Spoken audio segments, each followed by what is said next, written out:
வணக்கம் my dear brothers and sisters, எல்லோரும் எப்படி இருக்கீங்க? நல்லா இருக்கீங்களா?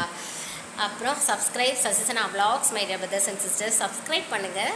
ஓகே, இன்றைக்கி மார்னிங் பார்த்தீங்களா, நான் டிஃபனோட விட்டுட்டேன்னு சொன்னாங்க இல்லைங்க.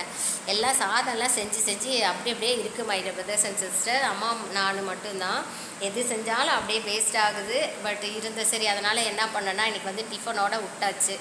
மார்னிங் வந்துட்டு அவங்க உப்புமா செஞ்சு சாப்பிட்டாங்கன்னு சொன்னேன். இப்போ ஆஃப்டர்நூன் பார்த்தீங்க அப்படின்னா நான் வந்து சூப்பராக ஒரு பொட்டுக்கடலை சட்னி, தேங்காய் சட்னி செஞ்சுட்டு நல்லா காரமாக அதுக்கு வந்துட்டு ஆனியன் தோசைங்க. எனக்கு வந்து 2 ஆனியன் தோசை, எங்கள் அம்மாவுக்கு வந்து முட்டை தோசை அவங்களுக்கு. ஓகேங்களா, இதுதான். ஆனால் இந்த தோசை சுடுறதுக்குள்ளே தோசை நல்லா வந்தால் அப்படியே சூப்பராக இருக்குங்க. ஒரு தோசை சுடுறதுக்கு சத்தியமாக சொல்கிற மாதிரி பிரதர்ஸ் அண்ட் சிஸ்டர் 1/4 மணி நேரம் ஆகுது. அப்படியே அது கூட சண்டை போட்டு எடுத்து ஒரு வழியாக வந்து அந்த தோசையை சுட்டு முடிக்கிறதுக்குள்ளே எப்பா ஒரு mutton biryani, chicken biryani, fish biryani கூட செஞ்சிடலாங்க. அந்த மாதிரி இருந்தது.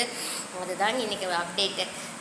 ஆனியன் தோசை, முட்டை தோசை, அப்புறமேட்டு தேங்காய் சட்னி, க்ரீன் டீ, அப்புறம் எங்கள் அம்மாவுக்கு இஞ்சி டீ, அப்புறம் கொஞ்சோண்டு ஒயிட் ரைஸ், தக்காளி ரசம். That's all.